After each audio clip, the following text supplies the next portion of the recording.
Hey,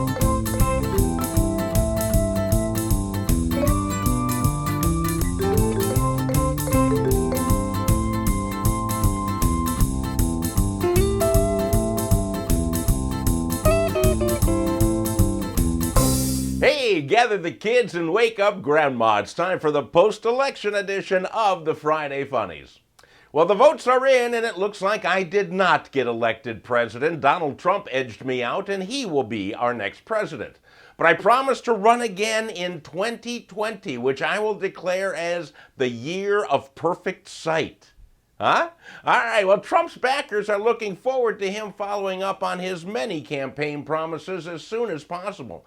And I am looking forward to the celebrities who promise to leave the country following up on their vows. It'll be interesting to see where they all wind up, but I hear there are some very good real estate deals right now in Syria.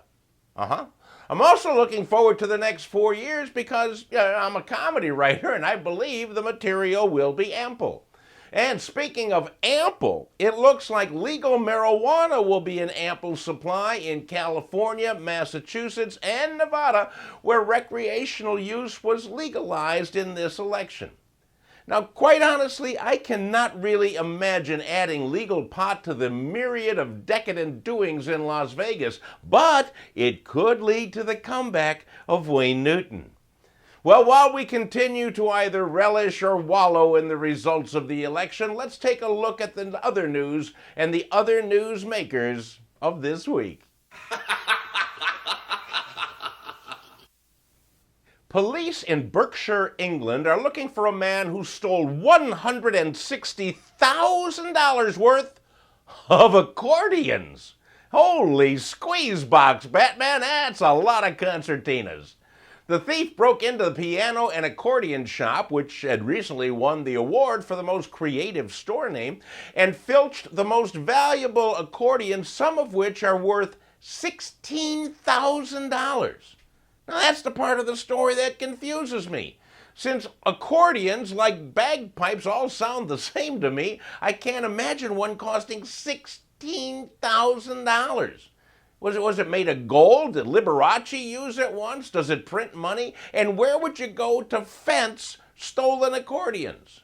I'm thinking they're eventually going to pop up on either Antique Roadshow or Pawn Stars. Ah! Ah! Justin Crow is an artist in New Mexico who has come up with a new way to memorialize the deceased. He makes pottery out of them. He creates usable bowls, mugs, vases, and jewelry out of your loved one's ashes. Then, when you're having breakfast, you can enjoy the fact that your Cheerios are sitting in a bowl made out of Grandpa. What I'd like to know before placing my order is, are these articles that he makes, are they microwave and dishwasher safe? Because nothing really would be more traumatic than zapping some mashed potatoes in the Aunt Edna bowl and have it break apart in the process. Or imagine tossing Uncle Buddy into the dishwasher only to discover that, he got all washed off and went down the drain. Call me old-fashioned, but I do not want my ashes made into pottery. I want them kept in a bag in the trunk of the car so that if you ever get stuck in the snow, you can throw a handful of me under the tires and you're on your way. You are welcome. In China, where people have a lot of time on their hands, 50,085 people in 14 cities across the country coordinated to dance the same dance at the very same time. They all wore matching red outfits and danced simultaneously to set a new Guinness World Record. Now, I don't know what dance they engaged in, but I suspect it was probably either the Hokey Pokey, the Macarena, or the Electric Slide.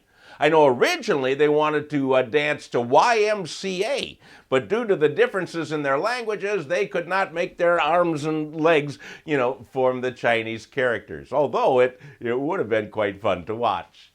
Well, that's it for another week of Funny, my friends. Please remember that today is Veterans Day, so thank a vet for their service and remember the ones who gave everything. I'll see you next week.